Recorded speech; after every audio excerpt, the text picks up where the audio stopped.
Today we got early access college football 25 gameplay. This video is going to be about my top 5 takeaways after scrubbing through hours of the footage.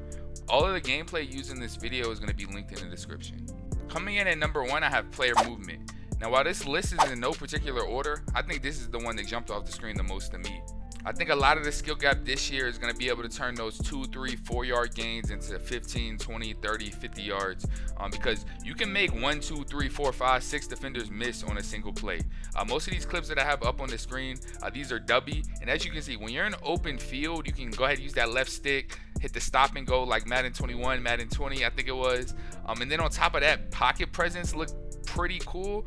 So this is a clip I think from K-Mac that I've thrown up now, and you're really rewarded for stepping up in the pocket, which is something that, you know, it was kind of cool to see in Madden, but it wasn't really necessary. We would see people dropping back 15, 20 yards, but in the beta, those guys who were really stepping up in the pocket, delivering strikes, they were able to kind of move around and prolong the play, kind of have that improviser archetype, that Aaron Rodgers, Caleb Williams, all of those guys. I feel like that really rewarded super well in this upcoming game. For this one, I'm just super excited to actually have a feature where user stick skill actually matters again. I feel like with MUT and the prevalence of that mode now, it's been less and less about user stick skill and scheme, and pretty much all about how much money can you pay. So I'm happy to see that at least gameplay wise, we actually are rewarded for out sticking our opponent paws. So yeah. Next up, I just have the player discrepancy between speed. I don't know what else to call it, but speed really kills. Like when you look at all these clips, the fast players look fast, and they look a lot faster than everybody else who's not fast. You can maybe say some of this is due to the lower pursuit ratings and stuff like that, but when it comes to actually having one-on-one matchups, if your opponent is like too slow for your receiver, that corner isn't fast enough, you can really just lob it up, throw it, and make it happen. And then this also goes to when it comes to scrambling quarterbacks. Like I think scrambling quarterbacks, of course, they've pretty much always been overpowered when it comes to the old NCAA games, the recent Madden games, and of course when you look in real life, the scrambling quarterbacks tend to be the ones who are more dynamic. They're the ones who oftentimes are in the Heisman race when we think of the Kyler Murrays, the Lamar Jacksons, and then even the Caleb Williams, all of those guys. So I was super excited to see that players were actually running. Like fast players looked fast compared to slower players.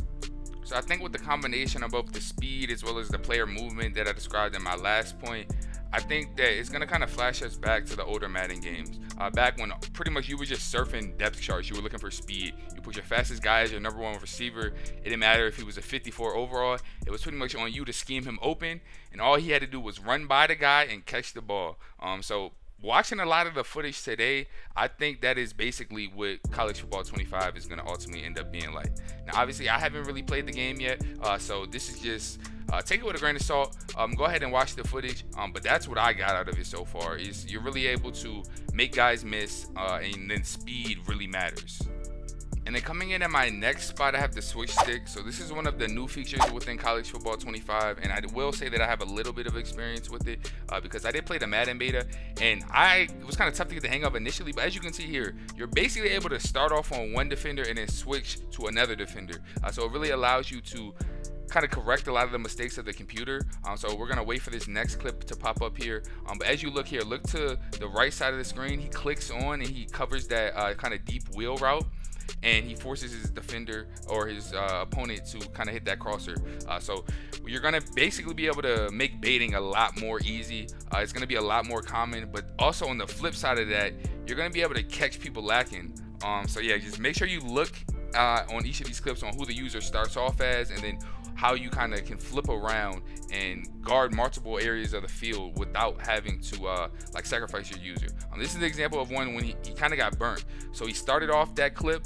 W had been running that concept a lot, throwing to the flat a lot. So Henry switch sticked onto that deep third, came down for the running back, and then that left the receiver wide open. So this is going to be a feature where I think if you're able to get the hang of it, kind of pick up on your opponent's tendencies, it's going to be huge. And then coming in at my next spot, number 2, I have fumbles. So it's not just strips or hit sticks. Normally it's one of the other when it comes to the meta. But this year I saw a lot of fumbles. I watched most of the user versus user games, so I didn't watch a lot of the Dynasty footage quite yet. Didn't dive into that. But from what I was able to tell, pretty much every single game, there was at least one fumble. There was a lot of user skips, also a lot of user hit sticks. So I think they're trying to reward the user kind of coming down and making plays, which I think is cool to see. Something that surprised me though is just the frequency of the fumbles. It's also not like Madden from what I could tell, where kind of if a quarterback gets breathed on, they fumble. But there is times where if you time it up perfectly, that strip or that hit stick, you're forcing fumbles. So I'm kind of gonna wonder how much the whole wear and tear is gonna have to do with this. Like if your player is like super tired, that likely increases their likelihood of fumbling. And also if there will be any abilities kind of centered around that. Like I know in Madden we have the X Factor, the Trust, TRUZZ, that Lamar Jackson ability. So I don't entirely know how I feel about this, because if we're averaging 1 or 2 fumbles a game, it's super possible for you to just be on the losing end of some of these, and you kind of just get cheated out of a lot of wins. This one was a little bit cool, whereas it was a speed option and he tried to flick it back, but the defender was able to recognize it and catch it. So I thought that was cool to see. But most of them are just regular hit sticks or regular strip fumbles. So this is definitely going to be something that we're going to have to monitor, see how the game reacts. Of course, this is a beta, so this could, of course, be tuned as well. So we'll have to look out for that.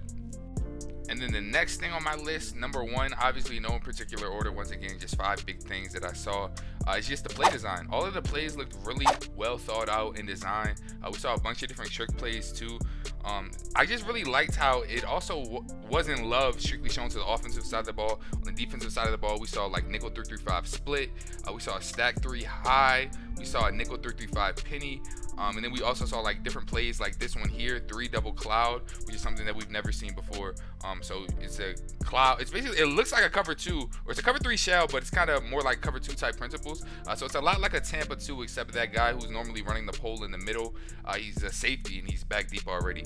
So I really like seeing that. And then Dubby and Henry, they were both running a lot of cluster halfback strong, which is similar to Gun Bunch or Gun Bunch strong, but slightly different. And then of course we have this like QB slot option, where the slot receiver is actually your triple option threat. And then this here is just an empty formation. And there was a lot of different plays that kind of built off of this. So this is an example of a screenplay, and then a different empty. We saw like some reverses, the DIY reverses. That was another one that I thought was cool. And then the power run formations. Those of us who like to run the ball a lot, I'm not gonna lie, I like to air it out a little bit more, but those of us who do like to run the ball, we got like some Maryland eye, some power eye, some flex bone and stuff like that. And then out of those, we got like the rocket toss.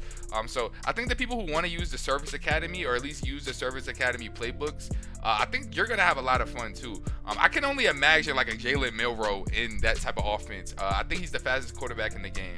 But ultimately, that's going to do it for my top 5 takeaways for the College Football 25 early access window.